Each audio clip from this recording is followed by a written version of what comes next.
Assalamualaikum warahmatullahi wabarakatuh. Waalaikumsalam warahmatullahi wabarakatuh. Ini izin memperkenalkan diri Bapak, saya Nikmatul Khairah, Kepala SMP Negeri 2 Umbul Sari. Nah, aslinya saya dari Gumuk Mas. Kebetulan ini sedang melakukan mau menulis tentang konten budaya lokal Teluk Lop ini. Oh, iya. Nah, izin Bapak namanya siapa? Darang Adi Sutawijaya, kepanggilannya Bapak Suto gitu Bapak aja. Suto. Oh, inje. Nah, boleh saya izin wawancara jenengan nggih? Boleh. Baik, alhamdulillah. Terima kasih Pak Nggih. Suto nggih. Panggilannya Pak Suto nggih. Inje. Nah, ini kan kalau sekarang Teluk Lop ini sudah mulai banyak yang tahu nggih. Banyak yang tahu tentang Teluk Lop ini. Nah, tetapi kan ini hanya beberapa tahun saja. Maksudnya belum terlalu lama. Mungkin bisa diceritakan sama Bapak awalnya ini kenapa juga dinamakan Teluk Lop, terus itu mulai tahun berapa mulai diperkenalkan ke halayak umum?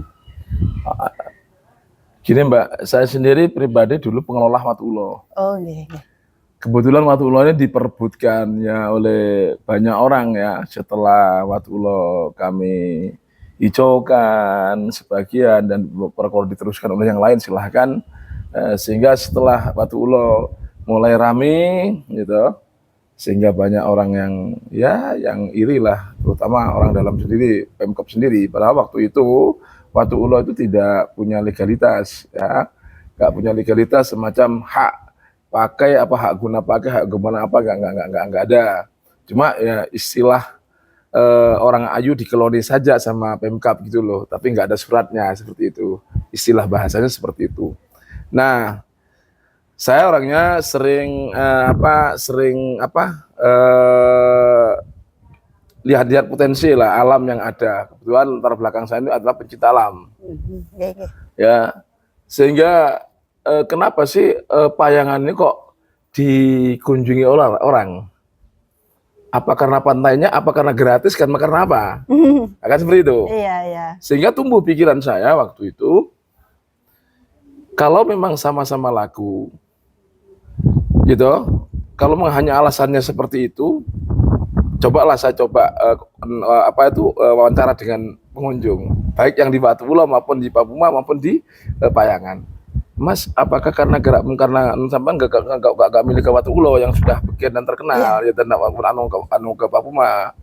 Ada sebagian karena terlalu mahal, ada sebagian podo-podo pantai kok Mas. Iya. Apakah memang karena gratis? Enggak juga, di sini juga gak galah indah gitu kan. Iya tah, ambil lagi narasumber yang lain juga. Pada akhirnya saya melirik. Di sini dulu tempatnya sampah Mbak, ya. Ini tempatnya sampah, tempatnya orang buang hajat, ya.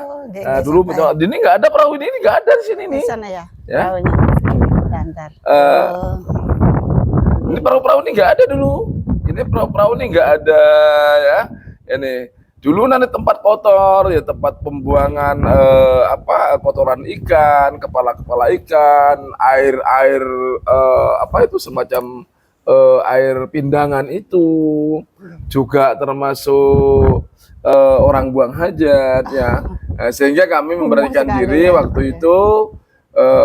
Cobalah saya bersihkan, potensinya nggak ada, saya naik alhamdulillah naik karena memang saya tahu persis ini. Nah, kok bagus sekali sehingga pada akhirnya kami waktu itu pas hari Kamis itu saya buat jalan pas sore.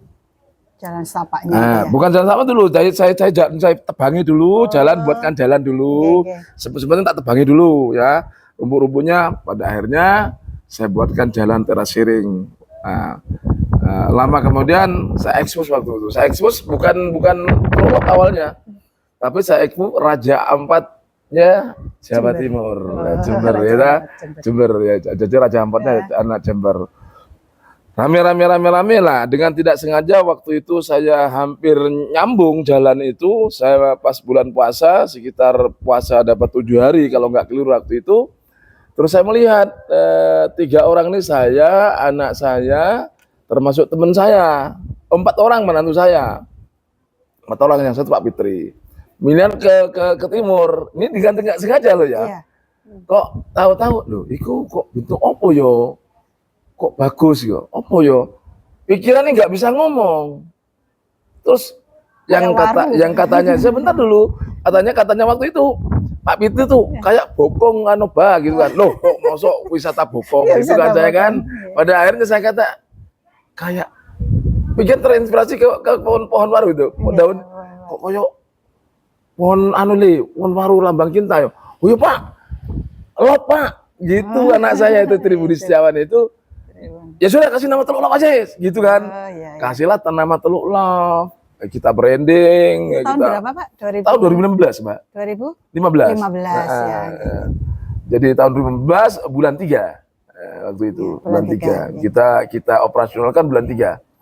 Nah, jadi disitulah dikenal dari mana macam-macam dari manca dari mana-mana banyak sini, bahkan saya sering sampai diwawancari oleh radio Australia pernah gitu, sehingga booming, sehingga waktu itu sampai dihadiri oleh tokoh My Trip Adventure itu, My Trip Adventure itu Marcel Sastra dan David John itu gitu kesini, Ya, sehingga sampai booming kemana-mana itu loh.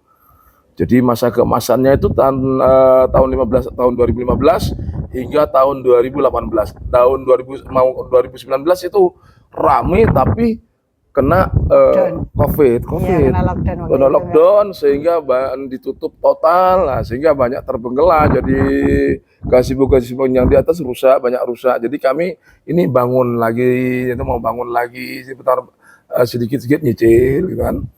Sebenarnya yang paling utama adalah ini apa joglo ini termasuk toilet dan musola. Ini yang sangat penting Mbak bagi saya. Luar biasa ini, berarti ini penemunya ini jenengan ya Pak? Saya sendiri dan putranya, keluarga ini ya? Iya, satu keluarga itu, termasuk teman satu ya, itu Pak Fitri waktu itu yang ikut saya. Jadi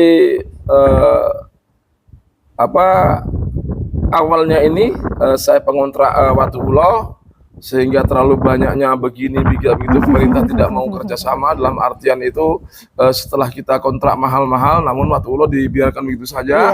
Sehingga kami sendiri pengen mandiri lah, sehingga menunjukkan kepada Pemkab Jember bahwa kami orang umum ya, orang biasa bisa ya bersama kelompok gitu, mengelola ini. Ada 7 orang waktu itu.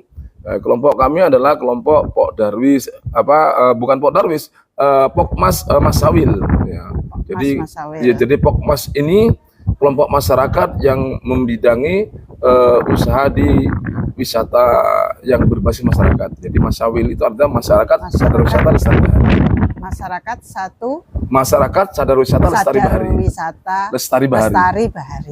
Oh, Masawil. Ini Masawil. Jadi masyarakat sadar wisata lestari bahari.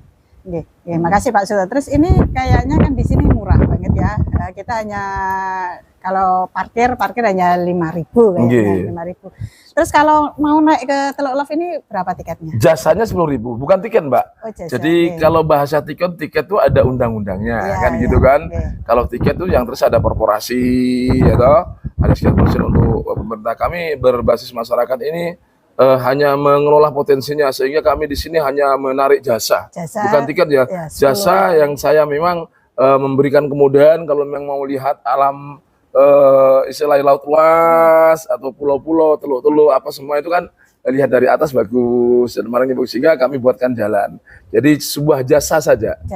Jadi jasa masuk saja 10.000 tanpa tiket. Jadi jasa masuk. Jadi kalau tiket itu ada aturannya, ada perdanya kan gitu ya. Sama halnya parkir ada perdanya. Jadi kalau parkir kita tidak semacam parkir, tapi di sini adalah semacam bahasanya itu adalah penitipan, jasa juga, jasa penitipan, karena di sini kami yang membersihkan, gitu. Nah, jadi gitu seperti itu. Terus ini Pak kan jasa 10.000 per orang ya. Nah ini kayaknya ini kan aman juga untuk tempat LDK nginap di sini juga representatif karena juga ada toiletnya, ada musolanya. Misalnya kalau sekolah-sekolah ingin mengadakan LDK, katakanlah kita mungkin nanti LDK gabungan ya, SMP Negeri 2 Bulsari, SMP Negeri 3 Ambulu misalnya, dan SMP yang lain. Nah ini hitungannya mungkin jasanya seperti apa Pak? Mungkin dalam satu sekolah misalnya OSIS-nya sekitar berapa Bu? 30 ya? Sekitar 30 orang. Kalau misalnya ada 5 sekolah berarti 30 kali 5 sekitar 150 anak gitu. Itu kita tidak terlalu saklek ya Mbak ya. Kita itu saya katakan bahwa Teluk Lop ini in Jember. Jadi dalam artian tuh wisata ini wong Jember. Nggih, ngoten. Jadi tidak terlalu saklek nggih. Bahasa 10.000 itu bukan berarti 10 harus 10.000 tidak.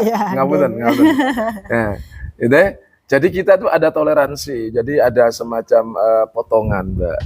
Jadi umpama nanti anak sekolah satu bus umpama 45 orang atau sekian orang suatu misal itu bisa 7.500. Itu kita potong 2.500. Itu tetap kita bahasanya tetap 10.000.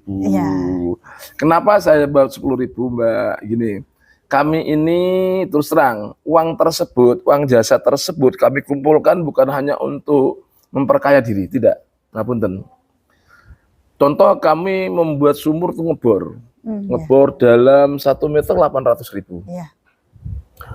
Ini ada 12 meter ke bawah, nggak mampu sudah ke bawah. Nah, karena kalau taruh ke dalam mesti asin. Alhamdulillah airnya tawar. Terus kita perlu ada semacam fasilitas untuk pengunjung. Contoh yang paling utama adalah toilet dan musola. Kita tanpa ada sumbangan dari siapa-siapa, Mbak. Luar biasa. Jadi uang yang dari masyarakat, maksud pengunjung maksudnya, dari pengunjung itu kami putar, kami wujudkan. Contoh seperti tempat-tempat teduh, gazebo, seperti kayak pagar-pagar. Ini nol lagi, saya membuat lagi ini. Lockdown kemarin ya harus. Jadi lockdown kemarin rusak semua, Bunda. Jadi kami bagaimana pengunjung itu puas. Di sini untuk LDK sering untuk kegiatan LDK itu seperti anak mahasiswa ya toh sampai 100-an orang seperti UIN, UNED, Poltek, Unmo sering di sini gitu loh, sering di sini. Termasuk lomba lukis dulu di sini juga, lomba lukis juga di sini juga. Jadi kami tidak terlalu saklek hal itu. Yang pasti ada potongan. Siap. Terima kasih, Pak. Terus untuk listriknya juga sudah di sini siap, Mbak. Siap. Jadi umpama mau mengadakan kegiatan mau pakai sound besar, kita langsung milik kita kan 2.300 ini. Jadi milik kita. Nah, kita juga punya genset. Ada genset juga. Iya, ada genset. Nah, gitu. Ini luar biasa, sudah sangat mendukung sekali. Barangkali mau elektronan juga kami siap. Kalau hanya sebatas ibu-ibu mau karaokean di sini itu sudah cukup. Kalau mau untuk hanya macam elektronan kita siap.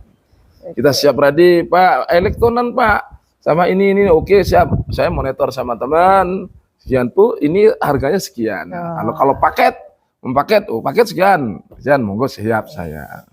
Seperti kayak sematin Bang BI kan memang sudah pelanggaran ke sini kan, kebetulan cocok gitu kan. Kemarin trekking ke atas kan, acara trekking, pemandunya juga anak saya sendiri. Ya alhamdulillah. Samboja ini pengelolanya? Bukan, kalau Samboja itu bukan kita. Jadi Samboja itu ada Pak Saladin di sana. Jadi Pak Saladin, jadi ada Pak Saladin di sana. Jadi pengelolanya beliaunya Pak Saladin. Tapi kan masih dalam lingkup sini. Jadi mereka memanfaatkan potensi yang ada, Mbak. Ya. Jadi paling tidak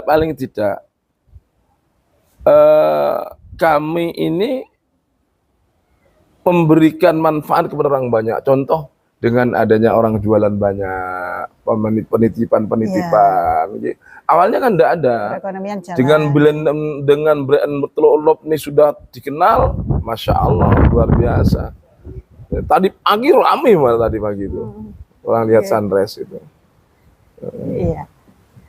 Berarti kalau ingin lihat sunrise, sunset nggak usah jauh-jauh, cukup di Teluk Love Teluk Love ini, ya, di puncak Bukit Suroyo ya, atau Bukit Suryo. Bukit Suryo. Ini Bukit luar Suryo. biasa. Ya, terima kasih banyak informasinya. Terus ini saya pernah lihat di atas itu ada gua Jepang. Mungkin bisa diceritakan itu. Iya, itu memang bunker asli, bunker Jepang, Mbak. Bunker peninggalan Perang Dunia Kedua ya.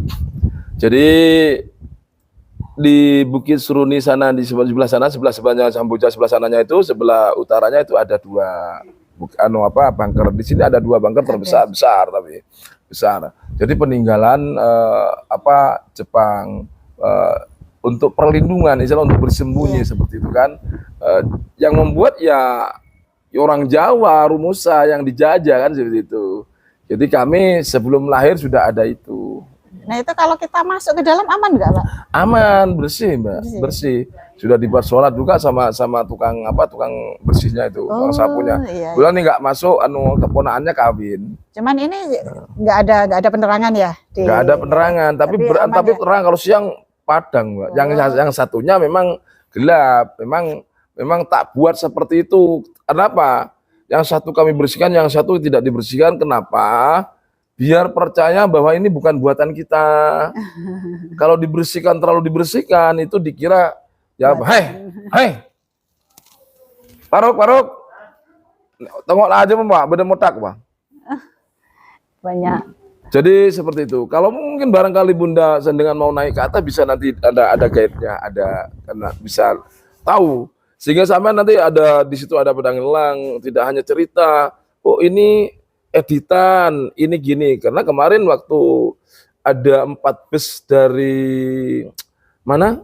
Dari SMK Santo Paulus Tangerang ke sini. Aha kok 4 bus, 2 bus ke sini. Jadi dikira editan kan, katanya kan begitu naik ke atas ternyata bukan editan yang asli yang itu kan, asli gitu loh. Jadi kita nggak pernah mengedit, ya adanya seperti itu. Yang membuat Tuhan bukan kita, bukan tangan manusia. Memang seperti itu sudah adanya. Iya, adanya. Jadi mungkin yang mau ke atas tidak hanya sekedar cerita, tapi tahu, oh ini loh. Nanti sampai bisa di video, oh ini Padang Ilalang, ini gua 1, gua bunker 2, bunker 1, bunker 2. Oh, ini ada puncak Ilalang. Ya, ini Teluk Love, ya, kan seperti itu. Tahun kemarin sudah keliling sampai gitu ya? Semuanya sudah, Pak. Alhamdulillah. Berapa orang? 7 orang kemarin kita. Oh gitu ya. Alhamdulillah. Ini pas tidak bawa pasukan, hanya sama Bu Mahmuda aja. Jadi kalau naik ke atas agak takut nggak bisa turun ya, Mas? Enggak. Saya masih sehat. Kemarin juga dari ibu-ibu Sidoarjo itu dari Jamaah Al-Ikhlas ya, Jamaah Al-Ikhlas Sidoarjo itu umur ada yang 69, ada yang 72. Masya Allah, luar biasa. Kuat semua. Gitu. Sampean masih muda. Mudah-mudahan bisa terus sehat. Insya Allah. Terima kasih Pak Suto informasinya. Mungkin nanti jika ada sesuatu yang mungkin perlu informasi tambahan, nanti izin untuk bertanya lewat telepon. Boleh. Kalau mungkin anak cerita istilahnya, walaupun kata ini fiktif katanya, tapi ada cerita kaitannya nanti Pasir Putih, ini kok dinamai Pasir Putih Papuma Malikan atau apa ini Suroyo atau apa, ada cerita rakyat, ada cerita rakyatnya. Ada cerita rakyatnya. Kami kan pernah diwawancari juga, dan insya Allah tidak meleset. Apa yang kami ketahui ya itu kami ceritakan. Jadi kalau orang-orang pendatang seperti di Watu Ulo kan orang pendatang semua. Kalau kami bukan pendatang asli sini, Mbah Buyut kami di sini. Jadi bukan pendatang asli, kami kelahiran sini, Mbah Buyut kami di sini. Kami dicerita oleh buyut kami seperti itu. Jadi ternyata saya juga ditanam di sini oleh Allah. Saya bercerita apa adanya. Nah, kalaupun itu mungkin cerita rakyat ini adalah salah atau apa, saya nggak tahu. Ceritanya yang ada seperti ini. Ini menarik sekali. Ini perlu kaji lagi ini. Iya, dibukukan Bunda. Jadi Dibukukan, gitu. jadi kalau seperti Pasir Putih tidak punya semacam buku semacam memori sejarah ya, Iya. sejarah. Harus ada sejarah.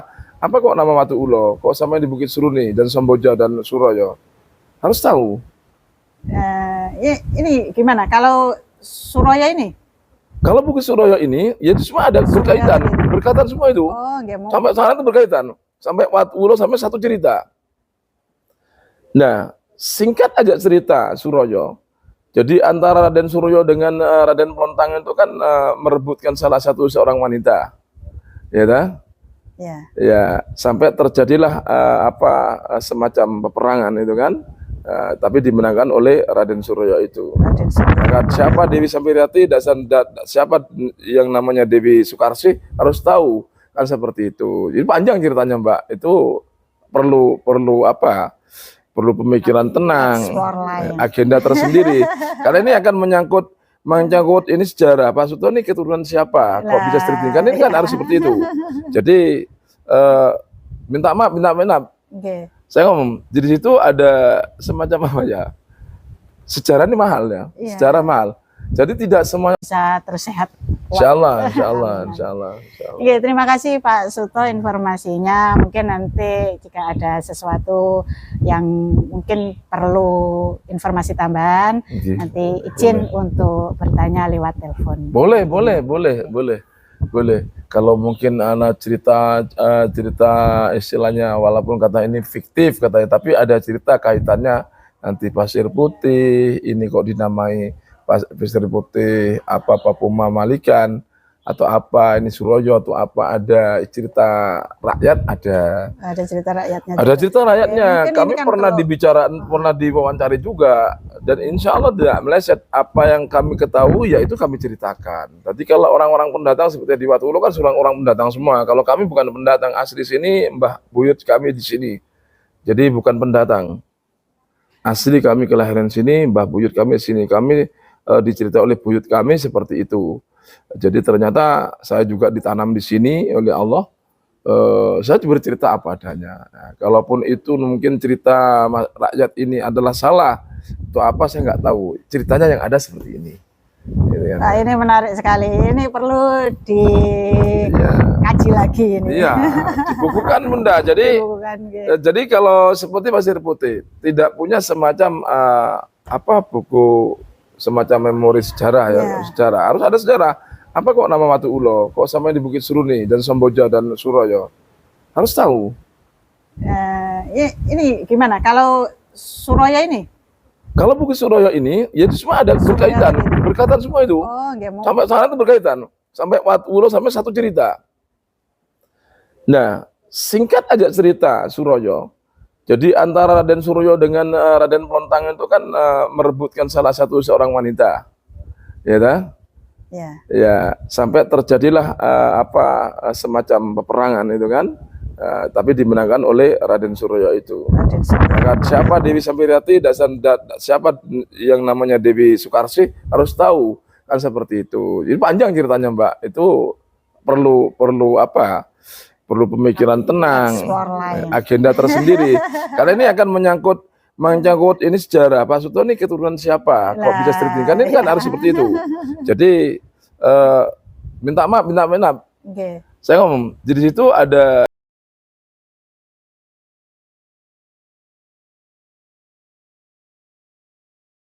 buat. Jadi ini sekedar cerita sedikit aja membuka. Jadi siapa itu sosok seorang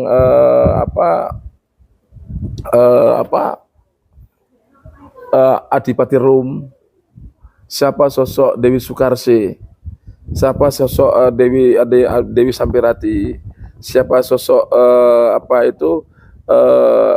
Patih Joko Cengkiling, siapa itu sosok Raden Marsodo, kan harus tahu. Ini ada kaitannya dengan bumi yang ada di sini. Ada kaitannya. Itu sejarah. Nah, sejarah. Apa ini perkara ini benar tidak saya nggak tahu. Karena memang ceritanya sesepuh itu seperti itu. Halo, Assalamualaikum, Mbak Rifan. Assalamualaikum.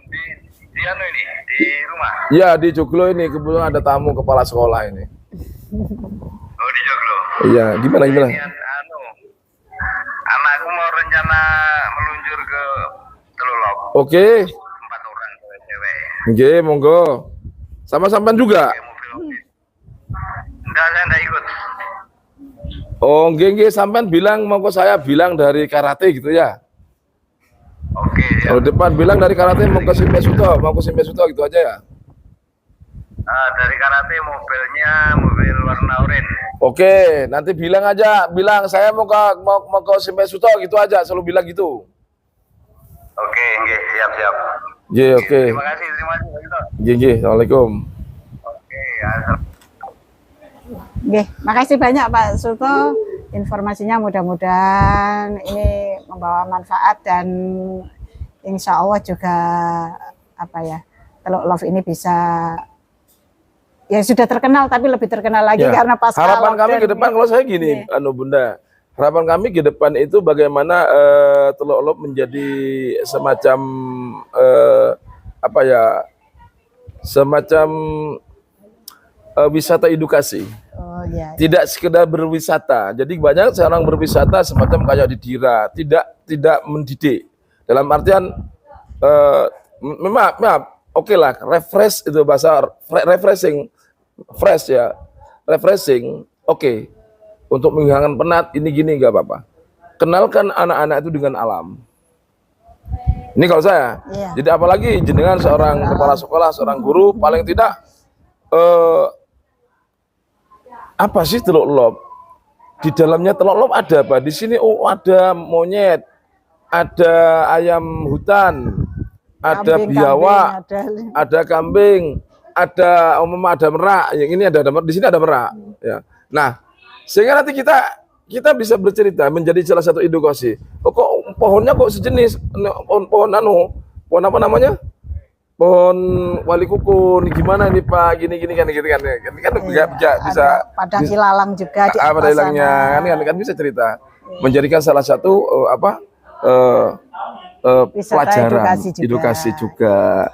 Jangan hanya berwisata hanya sebentar renang apa ini iya kan ya seperti itu harapan teman-teman loh ya, paling tidak nanti ke depan saya masih mencari celah. Pohon apa, buah apa yang bisa hidup di tempat ini? Saya masih mencari celah. Nah, sehingga nanti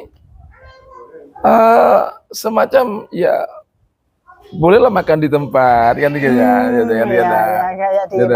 Cara prosesnya gimana, benihnya pakai benih atau bagaimana kan edukasi seperti itu kan. Itu. Mudah-mudahan nanti segera menemukan itu Pak. Jadi tambah lebih lengkap lagi gitu. Insya Allah Mbak, mudah-mudahan mohon doanya. Terima kasih banyak Pak Suto. Demikian wawancara kami dengan Pak Suto, pengelola dari Teluk Love dan juga beliau yang menemukan Teluk Love ini. Terima kasih. Assalamualaikum warahmatullahi wabarakatuh. Waalaikumsalam warahmatullahi wabarakatuh. Terima kasih Pak. Iya, sun Mbak.